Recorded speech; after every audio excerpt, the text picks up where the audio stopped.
how are you today? I'm going to be your personal therapist for today's session. My name is Charlie, and I just want to start off with asking you, how do you feel today? Hold on, let me get my notebook. Okay, so how do you feel today?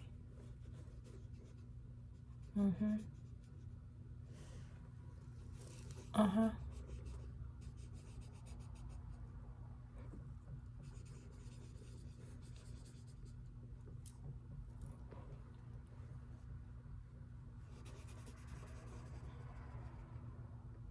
Okay. Oh, okay. Is that all? Oh, okay. All right. How about we do some breathing exercises? So breathe in deeply and let it out. Breathe in deeply as much as you can.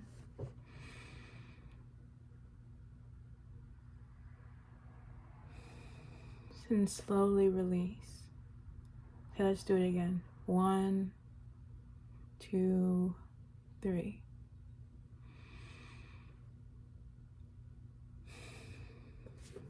Okay. Breathe in. And release. Good, good. Okay. So how about you tell me more about yourself? Okay.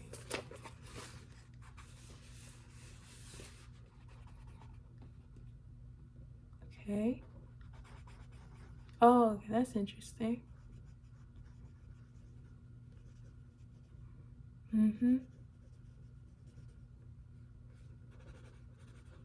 Okay.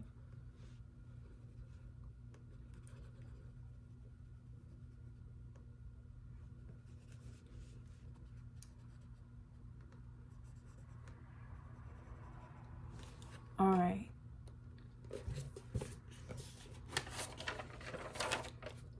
Well, how about your history with mental illness? Do you have a history with mental illness? Have you been to a therapist before? Oh, okay. Let me write this down.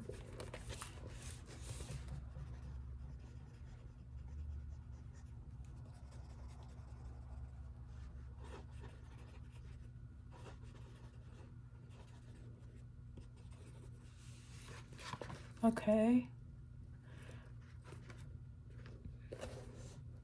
Well, personally, I've struggled with mental health in the past, and that's why I've chosen this profession, because I would love to help more people who also struggle with mental illness. Okay, let me write that down. Oh, what else? Huh.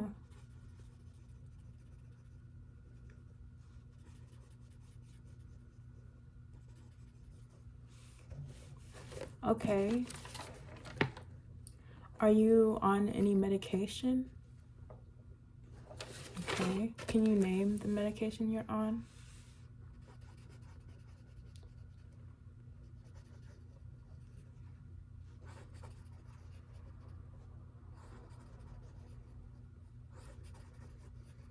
Okay.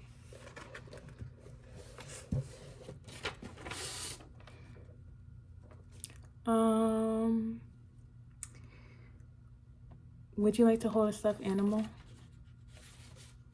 Yes? Oh, okay. I have some choices you can pick from.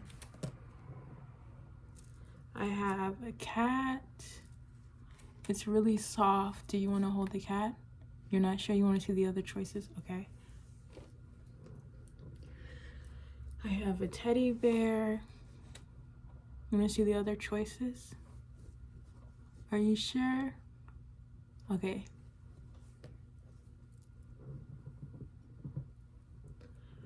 I have a fox. And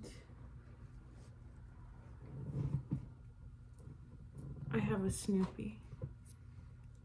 So which option would you like to pick? Mm-hmm.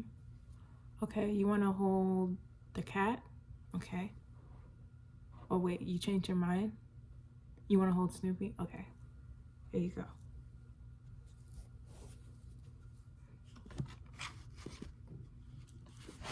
Oops, sorry.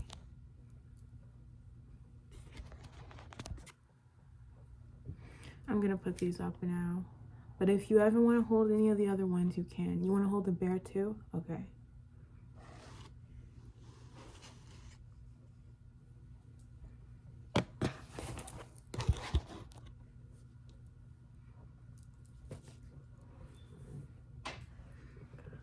Well, I want to ask you some questions first before we get into today's book recommendations and readings for today's session. I want to ask you, did you eat today? Okay. Hold on, let me write this down.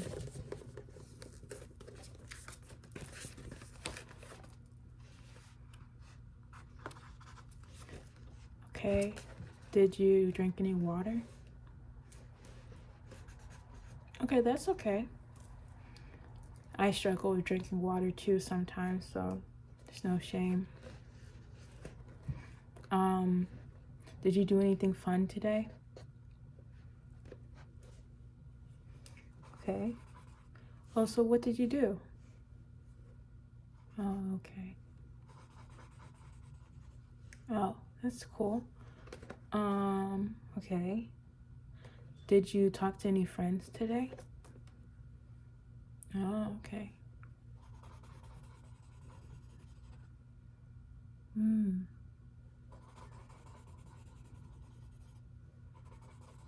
All right. So now I'm going to get into today's readings that I recommend you read on your own time. It will really help with your mental health, and it's eye-opening, and it can help with some coping strategies you can use in the future. Okay, so my first book recommendation is a fiction book, and it's a metaphor for accepting your grief and releasing it.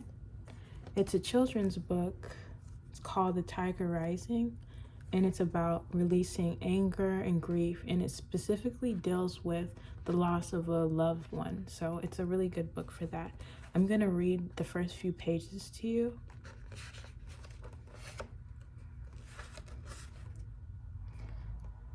Chapter 1.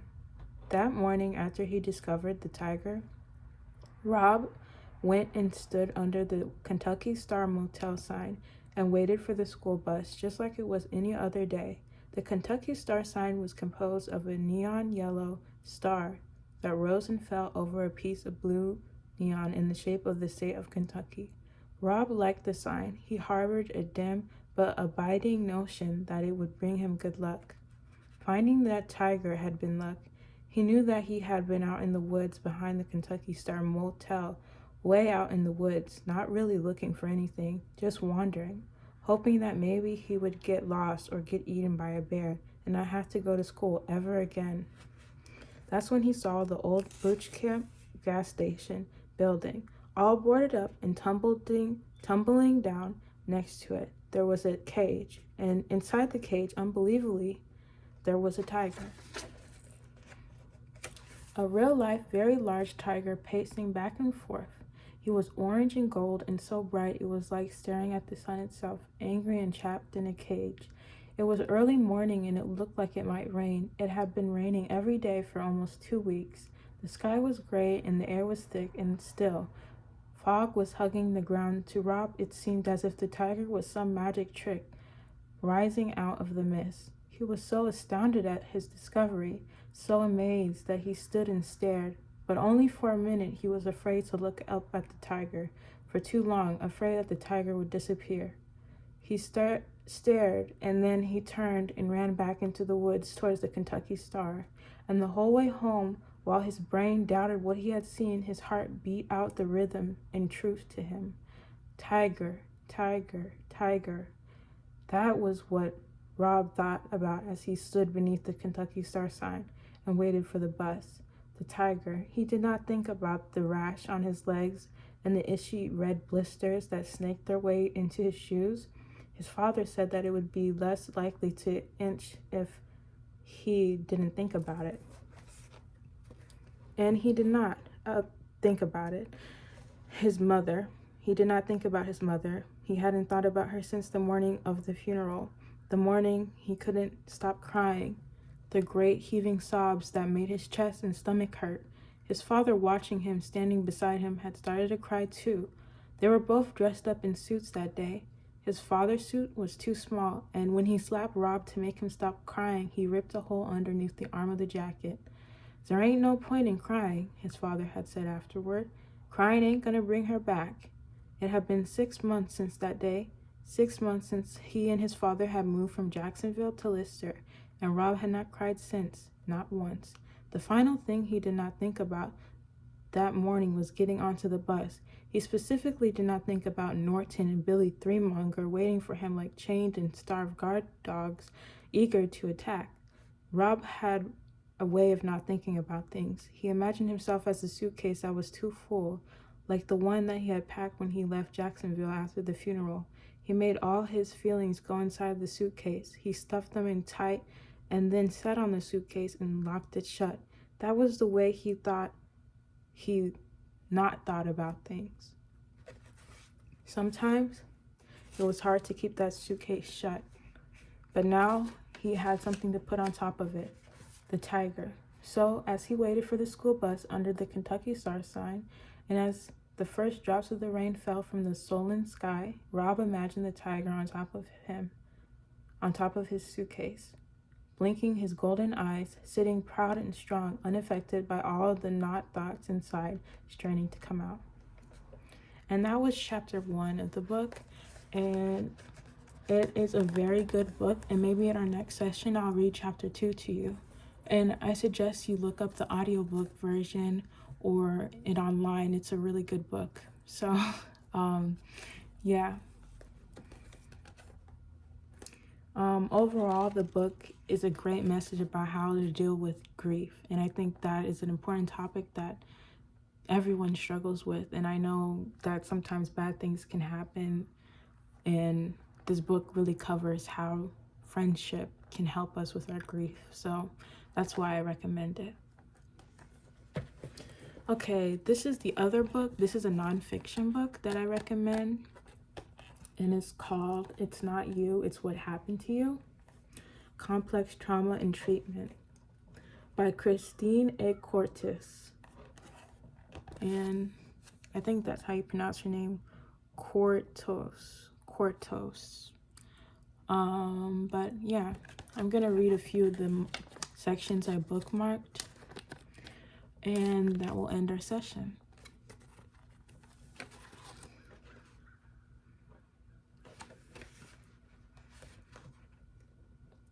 Chapter 2, Trauma-Driven Emotional Turmoil. A basic understanding of emotions.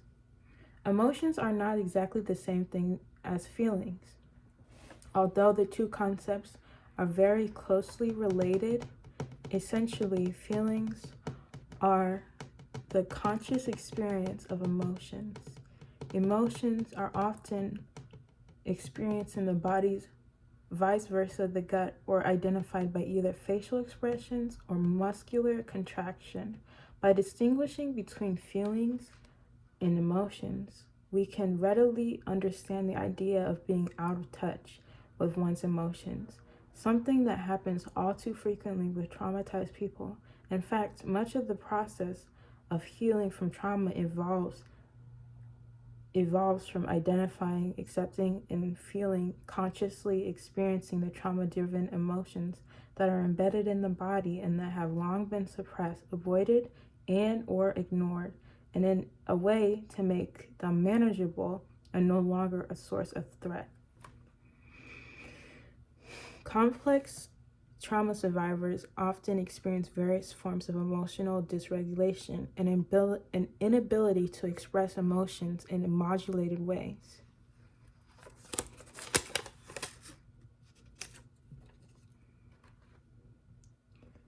Many traumatized individuals, when they first start therapy, are unable to respond to the question, "What are you feeling?" They simply don't know. They know they are feeling something. They may be able to identify a physical sensation somewhere in their body, or they may show a facial expression, but they can't identify or name the specific feeling, even when it's something as seemingly straightforward as embarrassed, lonely, or bored. This can be caused by a number of factors, including early life inattention to feelings by caregivers, a form of attachment trauma, meaning the individuals did not learn as children how to identify correctly and regulate their feelings. Post-traumatic numbing responses include dissociation and addiction as a way to suppress, split off, and not experience uncomfortable or painful feelings. Associated depression and anxiety, active avoidance, and or motivated forgetting. Complex trauma survivors often experience various forms of emotional dysregulation, an inability to express emotions in modulated ways. This is an example that I'm going to read. The example is Reese. Reese grew up the only daughter of 2 alcoholics. Her father sexually abused her from a very young age, and her mother abused her verbally, emotionally, and sometimes physically. With both parents, the abuse grew worse and worse when they got drunk, and usually Reese received that abuse as punishment for a real or perceived mistake or a shortcoming on her part. Now, as a 25-year-old woman, she is struggling to hold on to a job, to maintain friendships, and to develop any sort of romantic relationship. She says she wrestles with the intense emotions almost constantly, and times she feels out of control and crazy because of it. She is terrified of being touched by a man, even though she desperately desires emotional and physical intimacy. She also fears criticism from any authority figure. When she does get feedback, no matter how gently offered, she either withdraws completely or flies off the handle. She also has an eating disorder where she alternatively binges and purges. Unsurprisingly, Reese's unwarranted reaction in idiosyncratic, sorry about the pronunciation, I don't know, but idiosyncratic, I think that's how you pronounce it,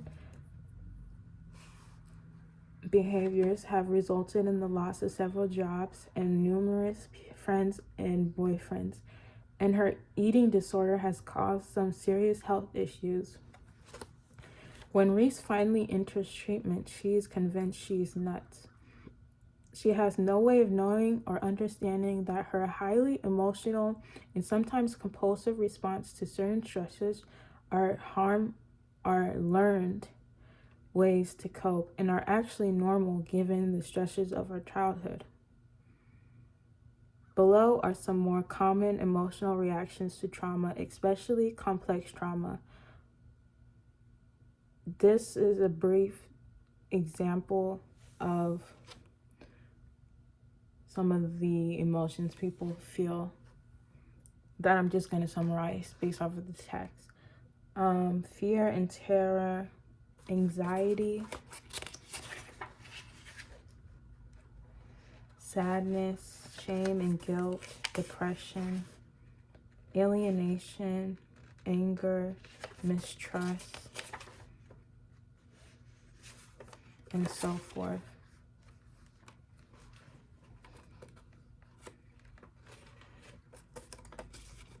And the last section I'm going to read today is coming from how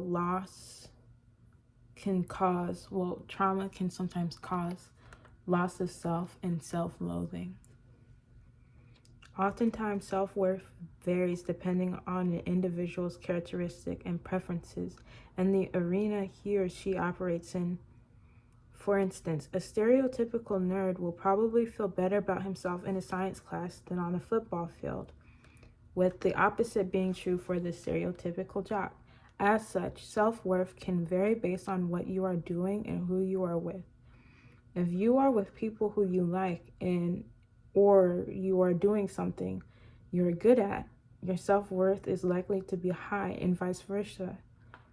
Usually, a person's self-worth is relatively realistic, probably skewing slightly to the positive. In other words, most people take the good and bad alike, mix them together, sort them out, and develop a fairly realistic sense of who they are. This is a good thing, as mental and emotional well-being is grounded primarily in the accurate self-appraisals.